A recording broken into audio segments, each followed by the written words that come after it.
Silent ಆಗಿದ್ದಾರೆ, but ಮಗ ನೋಡಿದ್ರೆ ಮಾತ್ರ ವೈಲೆಂಟ್ ಆಗಿದ್ದಾರೆ. ನೋಡಿ, ಡಿಸೆಂಬರ್ 8, 9, 11 ಮೂರನೇ ಸಲ ಯತೀಂದ್ರ ಸಿದ್ದರಾಮಯ್ಯ ಅವರು ಈ ವಿಚಾರದಲ್ಲಿ ಮಾತಾಡ್ತಾ ಇರೋದು ಸತತವಾಗಿ. ಏನೇ ಹೇಳಿದ್ರು ಈ ಕಡೆಗೆ ಹೈಕಮಾಂಡ್ ಅಂಗಳಕ್ಕೆ ಸಿಎಂ ಈ ಚೆಂಡನ್ನು ಎಸಿತಾ ಇದ್ದಾರೆ. ಇತ್ತ ಗುನ್ನ ಹೊಡೆದು ಎದುರಾಳಿಗಳನ್ನ ಪದೇ ಪದೇ ಪದೇ ಪದೇ ಕೆರಳಿಸ್ತಾ ಇದ್ದಾರೆ ಯತೀಂದ್ರ. ಹೈಕಮಾಂಡ್ ಕ್ಲಿಯರ್ ಮಾಡಿದ್ದನ್ನ ಯಾರಿಗೆ ಯಾರು ಹೇಳಿದ್ದು ಇದು ಬೇಕಲ್ವಾ, ಕುತೂಹಲ ಇದೆಯಲ್ವಾ. ಡಿಸೈಡ್ ಮಾಡಾಗಿದೆ ಹೈಕಮಾಂಡ್ ಅಂದ್ರೆ ಯಾವಾಗ ಹೇಳಿದ್ರು, ಯತೀಂದ್ರ ಅವ್ರಿಗೆ ಹೇಳಿದ್ರ, ಸಿದ್ದರಾಮಯ್ಯ ಅವ್ರಿಗೆ ಹೇಳಿದ್ರ, ಬೇಕಲ್ವಾ ವಿಚಾರ. ಇಲ್ಲಾಂದ್ರೆ ಈ ಗೊಂದಲಗಳು ಕಂಟಿನ್ಯೂ ಆಗುತ್ತೆ.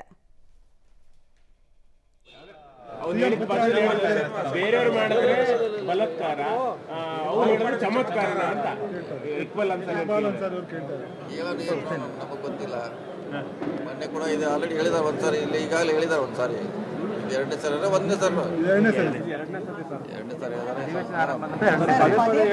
ಗೊಂದಲ ಆಗ್ತಾ ಇಲ್ವಾ ಅಂತ, ಎಫೆಕ್ಟ್ ಬೀಳ್ತಾ ಇಲ್ವಾ ಸರ್? ಹೈಕಮಾಂಡ್ ವೀಕ್ ಇದೆಯಾ ಸರ್? ಯಾಕಂದ್ರೆ ಈ ರೀತಿ ಪದೇ ಪದೇ ಆಗ್ತಿದೆ, ಗೊಂದಲ ಆಗ್ತಿದೆ. ನಿಮ್ಮ ಹೈಕಮಾಂಡ್ ವೀಕ್ ಆಗಿದೆ ಸರ್? ಈಗೇನಿಲ್ಲ, ಈಗೇನೆ ಅಂತ ಹೇಳಕ್ಲ ಸ್ವತಂತ್ರ ಆಗಿದ್ದಾರೆ ಎಲ್ಲರೂ, ಹಿಂಗಾಗಿ ಹೇಳ್ತಾರೆ ಅಷ್ಟೇ. ಸರ್ ನಿಮಗೆ ಏನನ್ಸುತ್ತೆ ಸರ್, ಸಿಎಂ ಬದಲಾವಣೆ ಆಗತ್ತಾ ಅಥವಾ ಸಿಎಂ ಸಿದ್ದರಾಮಯ್ಯ ಮುಂದುವರಿತಾರೆ ಸರ್ ನೇರವಾಗಿ? ಇಲ್ಲ, ನೇರವಾಗಿ ಹೇಳುವಂತ ಅಧಿಕಾರ ನಮಗಿಲ್ಲ. ಯಾರಿಗೆ ಯಾರು ಕಾಯೋಣ, ಹೈಕಮಾಂಡ್ ಕಾಯೋಣ ಅಷ್ಟೇ. ಖಂಡಿತ ಖಂಡಿತ ಆಗುತ್ತೆ.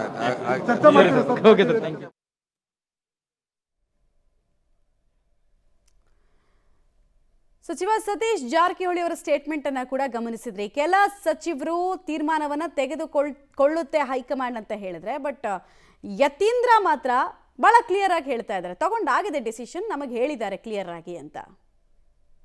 ಡೀಟೇಲ್ಸ್ ಕೊಡ್ತಾರೆ ಸುಕೇಶ್ ಮತ್ತೆ ಸಂಪರ್ಕದಲ್ಲಿ.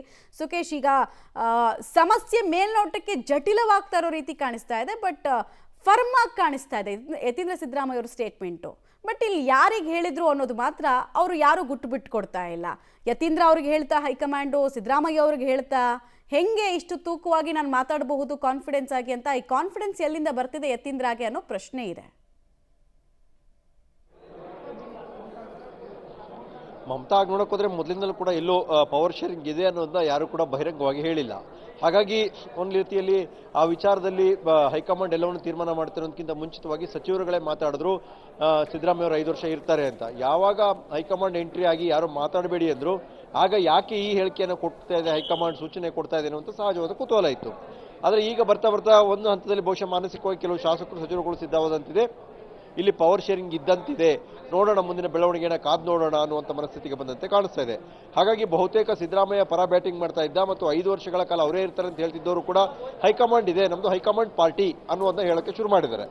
ಈಗ ಯತೀಂದ್ರ ಅವರು ಮಾತ್ರ ಹೈಕಮಾಂಡ್ ಎಲ್ಲೂ ಕೂಡ ಹೇಳಿಲ್ಲ ಅನ್ನೋ ವಿಚಾರಣೆ ಮುಂದಿಟ್ಕೊಂಡಿದ್ದಾರಾ, ಅಥವಾ ಹೈಕಮಾಂಡ್ ಸ್ಪಷ್ಟವಾಗಿ ಮುಂದುವರಿ ಅಂತ ಹೇಳಿದ್ರಿಂದ ಅದು 5 ವರ್ಷದ ಸೂಚನೆ ಅನ್ನೋ ಲೆಕ್ಕಾಚಾರದಲ್ಲಿ ಅವರು ಯೋಚನೆ ಮಾಡಿದಾರಾ, ಅಥವಾ ಅವರು ಅದನ್ನ ಅರ್ಥ ಮಾಡ್ಕೊಂಡಿದ್ದಾರಾ, ಅಥವಾ ಅವರಿಗೇನಾದ್ರೂ ಅದನ್ನು ಮೀರಿದ ಸಂದೇಶ ಇದೆಯಾ, ಅವ್ರ ತಂದೆಯವರಿಗೆ ಸಂದೇಶ ಬಂದಿದೆ ಅನ್ನುವಂಥದ್ದು ಅದು ನನಗೂ ಗೊತ್ತಿದೆ ಅನ್ನುವ ಕಾನ್ಫಿಡೆನ್ಸ್ ಏನೋ ಗೊತ್ತಿಲ್ಲ. ಆದರೆ ಸಹಜವಾಗಿ ಯತೀಂದ್ರ ಅವರು ಮೊದಲಿಂದ ಕೂಡ ಅದನ್ನ ಡಿಫೆನ್ಸ್ ಮಾಡ್ತಾ ಇದ್ರು, ಈಗಲೂ ಕೂಡ ಅದನ್ನೇ ಹೇಳಿರುವಂಥದ್ದು.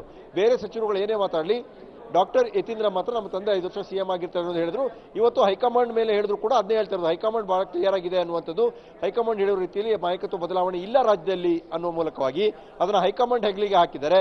ಆದರೆ ಮತ್ತೆ ತಾವೇನು ಹೇಳ್ಬೇಕು ಅನ್ಕೊಂಡಿದ್ರು, 5 ವರ್ಷ ತಂದೆ ಸಿಎಂ ಅಂತನೋ ಅಥವಾ ನಾಯಕತ್ವ ಬದಲಾವಣೆ ಇಲ್ಲ ಅಂತ, ಅದನ್ನು ಕೂಡ ಪುನರುಚ್ಚರಿಸಿದಂತೆ ಕಾಣಿಸ್ತಾ ಇದೆ ಮಮತಾ. ಓಕೆ, ಹಾಗೆ ಸಂಪರ್ಕದಲ್ಲಿರಿ ಸುಕೇಶ್. ಒಟ್ಟಿನಲ್ಲಿ ತೀರ್ಮಾನ ತೆಗೆದುಕೊಂಡಾಗಿದೆ ಅನ್ನೋದು ಯತೀಂದ್ರ ಸಿದ್ದರಾಮಯ್ಯ ಅವರ ಹೇಳಿಕೆ, which is very very important. ಇಷ್ಟು ದಿನ ಎಲ್ಲ ನಾಯಕರು ಏನು ಮೇಂಟೈನ್ ಮಾಡ್ತಿದ್ರು ಹೇಳಿ, ತೀರ್ಮಾನ ತಗೊಳ್ತಾರೆ, ಹೈಕಮಾಂಡ್ ಇದೆ ಅಂತಿದ್ರು. ಇವ್ರು ನೋಡಿದ್ರೆ ಒಂದು ಹೆಜ್ಜೆ ಮುಂದಕ್ಕೆ ಹೋಗಿ ತೀರ್ಮಾನ ತಗೊಂಡಿದ್ದಾರೆ, ನಮ್ಮ ತಂದೆಯವರೇ ಮುಂದುವರಿತಾರೆ ಅಂತ ಹೇಳ್ತಿದ್ದಾರೆ.